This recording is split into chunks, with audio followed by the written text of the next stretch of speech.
생각하며 올리 7번째, 하나님의 계획은 세상 끝까지 함께합니다. 에베소서 1장 11절 12절 말씀입니다. 모든 일을 그의 뜻의 결정대로 일하시는 이의 계획을 따라 우리가 예정을 입어 그 안에서 기업이 되었으니 이는 우리가 그리스도 안에서 전부터 바라던 그의 영광의 찬송이 되게 하려 하심이라.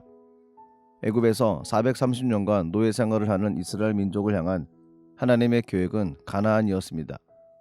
이 계획을 성취하기 위해서 하나님은 모세를 당신의 방법대로 준비시키셨습니다. 40년을 왕궁에서 모든 것을 배우고 준비하며 성장하게 하셨고 그 후에 40년은 광야에서 양들을 돌보며 살아갔습니다. 그리고 드디어 하나님의 계획한 때가 되었을 때 모세는 이스라엘 백성과 함께 출애굽하여 백성을 인도한 것입니다. 이처럼 하나님의 계획은 하나님의 때에 하나님의 방법을 통해 이루십니다.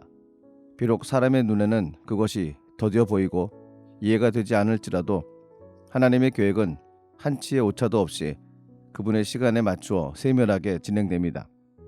첫째, 요셉을 위하여 애굽을 준비하신 것은 하나님의 계획입니다. 요셉의 삶은 시기, 질투, 그리고 버려짐의 연속이었습니다. 그러나 그는 단 한순간도 하나님을 원망하지 않았습니다. 오히려 하나님의 계획하신 때가 되었을 때 요셉은 애굽의 총리가 되고 자신의 가족들을 구하게 되는 것입니다. 애굽은 요셉에게 고난과 고통의 장소가 아니라 하나님의 놀라운 축복과 계획이 성취된 장소임을 기억해야 합니다. 둘째, 번제는 아브라함을 위한 하나님의 계획이셨습니다. 하나님은 아브라함에게 약속의 말씀을 주시고 본토, 친척, 아비 집을 떠나라고 하셨습니다. 뿐만 아니라 그가 100세에 얻은 아들 이삭을 번제로 바치라고 하십니다. 도무지 이해할 수 없는 일이었지만 아브라함은 그 말씀에 순종합니다. 아브라함의 순종은 하나님에 대한 믿음의 확증이었습니다. 이처럼 번제는 하나님께서 예비하신 축복의 통로임을 잊지 말아야 합니다. 셋째, 예수님은 이 세상을 위한 하나님의 계획이었습니다. 여기에 모든 사람을 위해 준비된 하나님의 영원한 계획이 있습니다.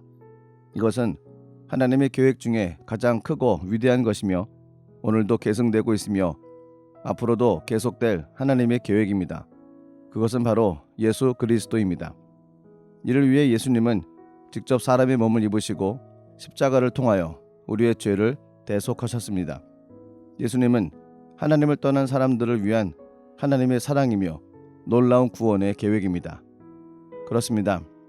주님은 우리의 삶과 입술을 통하여 땅끝까지 복음이 전파되는 그때를 기다리고 계십니다. 오늘도 영원하신 하나님의 계획을 바라보고 신뢰하며 나아가시는 복된 날 되시기를 기도드립니다.